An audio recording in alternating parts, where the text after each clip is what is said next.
ഉക്രൈനും European യൂണിയനും സംയുക്തമായി അവതരിപ്പിച്ച റഷ്യൻ വിരുദ്ധ പ്രസ്താവനയ്ക്ക് 193 അംഗരാജ്യങ്ങളിൽ 36 രാജ്യങ്ങളുടെ പിന്തുണ മാത്രമാണ് ലഭിച്ചത് എന്നുള്ള വിവരമാണ് വരുന്നത്. ഒന്ന് ആലോചിച്ച് നോക്കൂ, 193 രാജ്യങ്ങളുണ്ട്. റഷ്യക്ക് വലിയ തിരിച്ചടി കിട്ടുമെന്ന് അമേരിക്ക കൂടി വിചാരിച്ചിടത്താണ് 36 രാജ്യങ്ങൾ മാത്രമാണ് യുക്രൈനെയും യൂറോപ്പ് യൂണിയനെയും അംഗീകരിച്ചത് എന്നുള്ളതാണ്. ഇത് മുൻകാലങ്ങളിൽ നിന്ന് വ്യത്യസ്തമായി അന്താരാഷ്ട്ര സമൂഹത്തിന്റെ നിലപാടുകളിൽ സംഭവിച്ചുകൊണ്ടിരിക്കുന്ന പ്രധാനപ്പെട്ട മാറ്റങ്ങളെ സൂചിപ്പിക്കുന്നു. ഈ കുറഞ്ഞ പിന്തുണ കേവലം ഒരു നയതന്ത്ര തിരിച്ചടി എന്നതിലുപരി ആഗോള രാഷ്ട്രീയത്തിലെ ചില പ്രധാന പ്രവണതകളെയാണ് എടുത്തു കാണിക്കുന്നത്. യൂറോപ്യൻ യൂണിയൻ വിദേശകാര്യ മേധാവി കാജ കല്വാസും ഉക്രൈൻ വിദേശകാര്യമന്ത്രി ആൻഡ്രി സിബികയും ചേർന്ന് ഈ രേഖ അവതരിപ്പിച്ചു.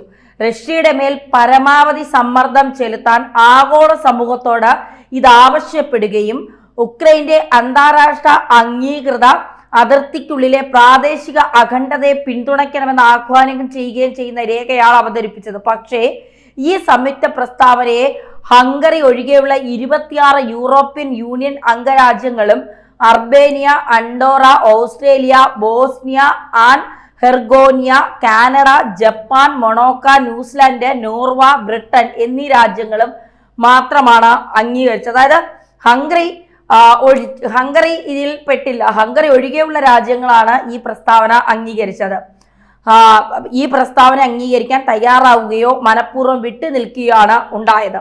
ബാക്കിയുള്ള രാജ്യങ്ങൾ പാശ്ചാത്യ സഖ്യത്തിന് പുറത്തുള്ള രാജ്യങ്ങളുടെ ഒരു വിടവാണ് ഇത് പ്രധാനമായും സൂചിപ്പിക്കുന്നത്. റഷ്യ ഉക്രൈൻ സംഘർഷം ആരംഭിച്ച ആദ്യ നാളുകളിൽ UN പൊതുസഭയിൽ റഷ്യ അപലപിച്ചുകൊണ്ടുള്ള പ്രമേയങ്ങൾക്ക് 140-ലധികം രാജ്യങ്ങളുടെ പിന്തുണ ലഭിച്ചിരുന്നു. എന്നാൽ നിലവിലെ 36 രാജ്യങ്ങളുടെ പിന്തുണ പ്രധാനമായും യൂറോപ്യൻ യൂണിയൻ രാജ്യങ്ങളിലും ഹംഗറി ഒഴികെ അമേരിക്ക, കാനഡ, ജപ്പാൻ, ഓസ്ട്രേലിയ തുടങ്ങിയ പാശ്ചാത്യ കക്ഷികളിലുമാണ് ഒതുങ്ങിയത്. ഇത് വ്യക്തമാക്കുന്നത് ഉക്രൈനെ കരുവാക്കി റഷ്യയെ ഒറ്റപ്പെടുത്താനായി പാശ്ചാത്യ രാജ്യങ്ങൾ സ്പോൺസർ ചെയ്ത സംഘർഷമാണ് ഇപ്പോൾ നടക്കുന്നത് എന്നത് ലോക രാജ്യങ്ങൾ തിരിച്ചറിഞ്ഞു തുടങ്ങി എന്നത് തന്നെയാണ്. മാത്രമല്ല, സംഘർഷഭൂമിയിൽ സമാധാനം സൃഷ്ടിക്കാൻ ഏറ്റവും വലിയ തടസ്സമായി നിൽക്കുന്നത് പാശ്ചാത്യ രാജ്യങ്ങളാണെന്നും അവർ തിരിച്ചറിയുന്നു.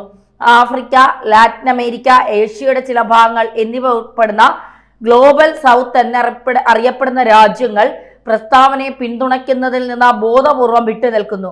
ഈ രാജ്യങ്ങൾക്ക് റഷ്യയുമായി സൈനിക, ഊർജ, സാമ്പത്തിക ബന്ധങ്ങളുണ്ട്.